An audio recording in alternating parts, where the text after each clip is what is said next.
Hello everybody, my name is John Mark Johnson Jr. I am the host of the Reformed GGA channel, this channel that you're watching here. I also have another channel called Relationship in Truth, but I am here today to do a review of this little red dot right here. That is a gun accessory, so it's going to be going on my gun channel, Reformed GGA, so stick around. What is this thing? This is the Holosun 503G with the primary arms ACSS reticle. The reason why I got this thing is because I was looking for something that would not be quite as heavy as a Prism Scope, but would give me greater precision and more long range capability than a conventional red dot sight does. And what I'm talking about here is a limitation that I have as a shooter, and that is my eyes. First of all, as you can see, I'm wearing glasses. That means that my eyes aren't all that great to begin with. I need corrective lenses, basically to magnify things that are far out there and make it so that I can actually pick out some level of detail. Unfortunately, these glasses do not correct my vision to 20/20. I'm more at like 20/30 or something like that. And the reason for that is because I use plastic lenses, and plastic lenses are not as powerful as glass lenses. The reason why I use the plastic is because they're a little bit more durable and they're also lighter weight. But that means that I have an innate limitation when trying to see anything far away. I'm not going to be quite as up there as somebody with corrected vision, truly corrected vision. On top of that, I also have an astigmatism that's pretty bad. And so for me, conventional red dots are very, very, very difficult to use. What happens with conventional red dot, especially in bright light where you have to turn them up pretty high, is they start to bloom out, and then sometimes the edges get fuzzy and create weird streaks and all kinds of weird things. And because of that, I'm not able to use red dots very accurately out to any great distance. Usually about 50 yards comfortably. If I have a real stable shooting position and the lighting conditions are good, I can go out to even 100 yards or even a little bit beyond that. But they're practically useless for all intents and purposes at something like, say, 200 yards or something like that. They're just really not good for longer range shots. Close in, they're okay. Still not going to be super precise, but given that the target's closer, I can at least hit it. But not really great at distance. That's why a lot of times if I want something that is going to be used at a greater distance, I use a Prism Scope. For a long time on this particular gun, this is a KS-47 from Palmetto State Armory. This is a 10.5-inch model. Jury's still kind of out on exactly how good this gun is or is not. I have a video or two on it on the channel so far. You can look at what the results have been thus far. I'm still doing testing. We'll see how it turns out. But this gun right here is something that is capable of, greater than CQB distances in terms of its shooting capability. It fires a 7.62 by 39 cartridge out of a 10.5-inch barrel. That's not going to be super long range accurate, but it's certainly greater than 50 yards, right? So it makes sense to have something on there that could go more than 50 yards comfortably. Well, for someone with an astigmatism like myself, you're looking at some kind of a Prism Scope. And the one that I had on here before, the Primary Arms 3X Prism Scope, which is a perfectly adequate scope, it's a little heavy. In fact, pretty much all of the Prism Scopes are going to be a little heavy just because of how they're made. That's just the nature of Prism Scopes. Well, this thing is itself not a very big gun, not a very heavy gun, and I use it as basically a traveling bedside gun. And I'm usually traveling with other things, and I would much rather, take that weight and that space and put it into other things. That could be maybe some spare ammunition. That could be, a book or something that I need to take along, or various sales material, etc., etc. That weight does have a meaning, and that space that it takes up is meaningful. So because of my eyesight, if I want to make use of the longer range capabilities of the platform, I need the Prism Scope or something like that works well for people who have an astigmatism, but the downside is that it doesn't travel very well. It's heavy, it's a little bulky, there's those kinds of problems. So I was looking for something that would have the lightweight and compact nature of a conventional red dot sight, but would work better with my astigmatism like the Prism sights do. And the compromise that I found, and it is a compromise, it's really not as good as either one in terms of what I want it to do, but the compromise that I found was this Holosun 503G with the primary arms ACSS reticle in it. And the reason why it works as a compromise for me is because the reticle in it is not a conventional dot reticle. This is basically more or less what you see when you look through it. It doesn't show up on camera very well, so I'm not going to show it to you that way. I'm just going to use the advertising image that they use. But what it has is more or less conventional horseshoe like ACSS reticles do. Then it has an aiming chevron in the middle, and then some holdover dots. And that aiming chevron, that point, if you're someone who has an astigmatism like myself, is a little bit easier to pick up. It's not perfectly easy. It's not a perfect solution to the problem of astigmatism. It's not as good as say, an actual prism sight would be, but it is better. It doesn't tend to bloom as much. You don't need to usually have the emitter level quite as high. When you're using something a little bit larger like that chevron, it has that nice precise point. And because of that, it allows me to be precise with a red dot, although it's not really a red dot, it's a red chevron, out to distances that I would not normally be able to do. For example, when I was taking this thing out and getting it zeroed, I was able to actually hit the 100-yard target pretty comfortably. I wasn't as precise as I would want to be because I was shooting from a fairly unstable platform. I basically had one of those little folding tables out there, and that's what I was resting on to shoot, which is not great, especially in the wind. It's Idaho. Wind out here is pretty much a normal thing, not uncommon at all to have 35-mile-per-hour wind gusts, and so that comes along and it shakes the table and it does all kinds of weird things. But accepting that, so I wasn't really shooting for groups at 100 yards. And so, barring that, I was actually able to hit the target at 100 yards pretty consistently, which normally with a red dot I would not be able to do very well at all. Like I said, if it's a real calm day, the platform is stable, the lighting conditions are good, I can make it work at 100 yards for a conventional red dot. But this was a very bad weather day. It wound up snowing that day, and hailing, and raining, and of course there was always the wind. It was just absolutely awful, and I was still able to get good solid hits out to 100 yards. Like I said, I wasn't holding a particularly good group because the platform was unstable, but I was still getting good solid hits on the target out at 100 yards, which I wouldn't normally be able to do, and it's because this thing has a different kind of reticle than most red dot sights do. It's not just that simple dot that when you turn it up it starts to bloom and do all kinds of weird things. It's the chevron, which does bloom a little bit, but not as much, and the shape tends to hold to that triangle outline a lot better than a lot of the other dots do. A lot of the other dots, when they start to bloom, and depending on the lighting conditions, sometimes they'll create weird streaks that go in all kinds of weird directions. The chevron in this one, though, kind of helps hold things together, and so it doesn't tend to deviate nearly as much and create all those kinds of problems. So it is a much more consistent aiming point, which means you can go out to greater distances with it much more consistently. And so it actually kind of fills the goal that I was looking for. No, it's not going to get and be able to get me out nearly as far as that 3X Prism Scope was. That thing was frankly pretty nice when it came to long-range shooting, especially by comparison. But this thing is also not nearly as heavy or even takes up the same amount of space. Let me go ahead and see if I can grab that Prism Scope here. Have it on another gun at the moment. And yes, these were both checked and cleared off camera before I got started. For people who are concerned about my safety, I'm very thankful that you're concerned about my safety. Yep. But yeah, this is the primary arms 3X Prism Scope that I had on there before. Perfectly adequate scope. I didn't have any major problems with it. I could use it at longer ranges. It's not really a long range scope. It's not something that you're going to be using out to 1,000 yards, but it'll definitely get you out to a few hundred.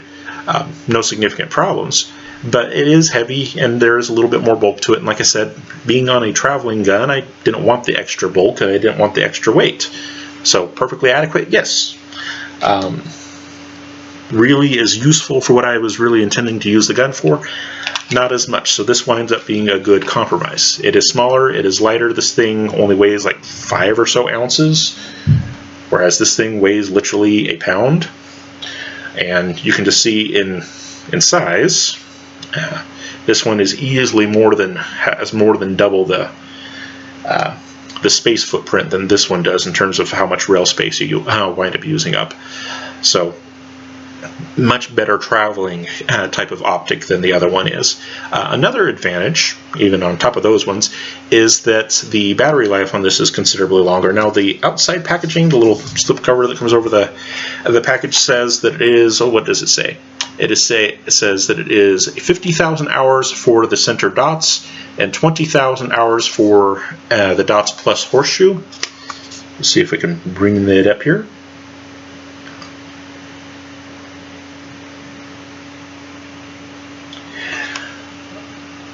However, the interior material, the little instruction sheet, tells you a different story. It says that the battery life is only up to 10,000 hours. Looking at where my index finger is, up to 10,000 hours. Which one is correct? I'm not sure. But in comparison to what I used to have on the gun, this 3X sight, this one only had a 3,000 hour battery life. So even if this is just 10,000 hours and not the 20,000 hours or the 50,000 hours that's on the exterior packaging, it's still well more than triple what I was dealing with originally. So it has a longer battery life, it doesn't weigh as much, it doesn't take up as much space, and while I can't get quite as far out there with it, I can still get much further out than I would be able to get with a conventional red dot, so I consider it to be a win-win. Now, as far as bad things about it, in addition to having instructions that seem to contradict the packaging in terms of the hour life, that's weird. But as far as things that I would consider to be significant drawbacks, the biggest ones that annoy me in terms of functionality actually have to do with the battery. The battery compartment is on the side, which is not completely unknown for red dots. There's a lot of red dots that are like that. However, most of the red dots that I've been using up until now have the battery compartment actually underneath the main body of the red dot sight. And the reason why I do that normally is because that actually gives me better resolution. When the battery compartment is on the bottom, what that usually means is that the emitter is also on the bottom, and it comes up to hit the lens and then come straight back at you. So the lens, the front lens, is actually kind of angled back towards you, and what happens is it spreads things out vertically as it comes back towards you. That works a little bit better for me with my astigmatism, gives me a little bit clearer picture. With this one being on the side, it means that the emitter is also off to one side, and so it hits the front lens at kind of a weird angle, and so the front lens actually has to be angled accordingly. Instead of coming back, it actually goes off to the side to come back. And that actually doesn't give me as clear of a picture with my astigmatism. I can actually notice the difference. If I hold the gun in a conventional vertical format, inside I can't really make out the holdover dots, which is not a big thing because it's inside. You don't really need the holdover dots all that much for inside, although I will say that the holdover dots actually work pretty well at 5 to 15 yards, ironically. I found out that the bottom holdover dot, let me see if I can bring that back up. Yep. The bottom holdover dot in the 5 to 15 yards, because I have this thing zeroed at roughly 25 yards, 5 to 15 yards, that bottom dot was almost exactly where the point of impact was. So I could actually get some really precise shots close in if I wanted to. With this thing, which is kind of cool. So the holdover dots don't work just at distance, they actually can work inside of that as well. And just play around with it to figure out exactly what those holdover dots mean at the distances far out and the distances close in. Now of course, close in you don't really need that kind of precision. You know, if you're talking about a self-defense gun and you're talking about a human-sized target, you know, you can just take that the outer circle, make sure that the outer circle is inside of whatever you're trying to hit, and you'll be fine, it'll still hit it. But if you're trying to be really precise, those holdover dots actually will work inside at different distances. Like I said, that bottom one in the 5 to 15 yard range was pretty much spot on to where I wanted it to be, so that is cool. But getting back to the whole issue with the vision, like I said, if I hold the gun vertically like you normally would, I can't really make out the holdover dots if I'm indoors with low light. But weirdly, if I take the gun and I turn it sideways, then I can pick out the dots. I can pick out all 3 dots and tell exactly where it is. Now, of course, if I'm holding the gun sideways, the holdover dots don't really work as holdovers anymore, obviously. But the clarity is markedly different. And the reason is where that emitter is relative to my eye. I have an astigmatism, which basically means that my eye is oblong instead of being perfectly spherical like it's supposed to be, or at least more or less spherical. Means that my eye is kind of oblong. So my eye will actually pick things up if they're oriented in a particular way. And it turns out that if it's oriented with the emitter on the bottom, coming up and in, that would work better, but it's not. This one has a front lens that kind of comes at a little bit of an angle down instead of an angle back like most of the other ones do. Most of the other ones have the front lens angled back like this. This one, though, because the battery's on the side, it's actually angled like that. And for my astigmatism, because my eye is oblong, it doesn't actually pick that up as well, at least in the conventional layout, unless I want to do the gangster thing the entire time. Then I can pick up all the dots just fine. They're useless at that point, but I can pick them up. My suggestion to Holosun Primary Arms, this was a joint venture between them, my suggestion to them would be to make another model like this. I like the reticle, I like the chevron. If they wanted to make a little bit bigger chevron, I would not complain, by the way. For someone who has a really bad eyesight like me with the astigmatism like I do, the bigger the chevron, the better it is. Yes, I know that doesn't always work out with the holdovers and all that, I get that. But if you wanted to make one with a lot bigger chevron, I would really appreciate that, and especially change where the emitter is. Now, would you be able to do that keeping the battery on the same side? I don't know. That's going to depend on a few things, but I would really like, at least if the emitter was changed to one of the emitters that goes from the bottom up, because that really does work much better with my eyesight. Just saying. And then another problem with having the battery mounted on the side is if you're shooting from the left shoulder, maybe you're left-handed, left eye dominant, some combination thereof, just doing a different position. If you're shooting from the left shoulder and you're using a 2-eye open technique, the problem with having this battery compartment on the right side there is that it kind of obstructs your target a little bit. If you're using both eyes open, and depending on exactly what the distance is, that might get in the way, and it might kind of mess up your mojo, as it were. It can be a little bit distracting. Now, of course, I usually shoot from the right shoulder. Technically, I have a shifting eye dominance, which is annoying. Close in, I'm right eye dominant, and if I go far enough out, I'm right eye dominant. In between, it'll shift, which is really, really creepy and annoying. But given that I do but most of the time it's not a big deal. And so if I do 2 eyes open from the right shoulder, that battery compartment is on the far side, and so it doesn't usually get in the way of anything. And so for me, it's okay under most conditions. But like I said, if you shoot from the other side, that battery compartment might get in the way and be something to think about. That would be another good reason, Holosun and Primary Arms, to take that battery and put it underneath like a lot of the other Holosun optics are. So in the future, that would be my preference. Switch where the battery compartment is, make sure the emitter is on the bottom coming up, because that works better for people who have my kind of astigmatism, and most people who have an astigmatism who have an oblong eye will usually have it oblong in the same direction. So if it works out better for me to have the emitter on the bottom, chances are it's going to work out better for a lot of other people with astigmatism to have the emitter on the bottom. Just saying. Also, if that chevron could be bigger, I know it messes with the holdovers. Okay, I'm willing to take the hit on that, not having maybe as many holdovers, maybe just 2 holdover dots instead of 3 holdover dots in exchange for a larger chevron. I would definitely take that. But other than that, those are fairly minor points, all things considered. Other than that, it is a solid red dot, typical Holosun quality, and Holosun is actually a very high quality manufacturer in terms of commercial grade use. I wouldn't say that it's necessarily a kind of optic that I would give to a soldier that might be deployed with this thing for months on end, But in a typical consumer commercial setting where you're able to go home and check things fairly often, have decently good supply chain, whatnot, something that will be able to get you through a battle, one really bad day where you have to defend yourself is what I'm talking about. It really probably wouldn't even be a true battle. Most self-defense situations that involve citizens are over in a matter of seconds, not hours or days, unlike the case for soldiers. In those situations, Holosuns are perfectly adequate, and there's been lots of testing of Holosuns over the years now, and they always come back with the same result. They work just fine for their intended market. Their intended market is the commercial market, the civilian markets, the commercial civilian market, and they work perfectly fine under those conditions. If you still want to go out for an aim point or a Trijicon or something like that, I understand.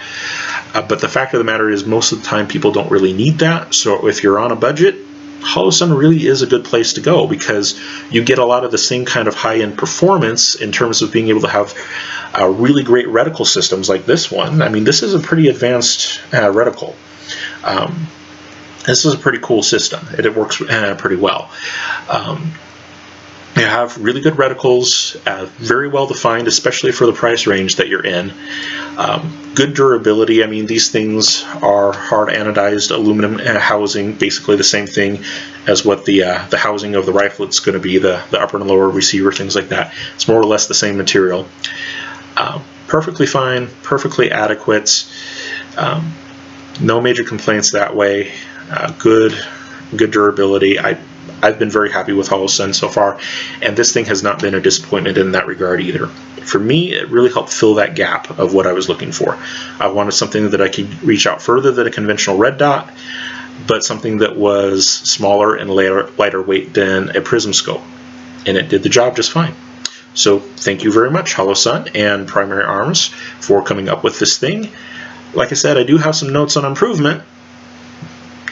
Switching over that battery compartment to the bottom, switching where the emitter is so that it works out better for people with astigmatism like myself.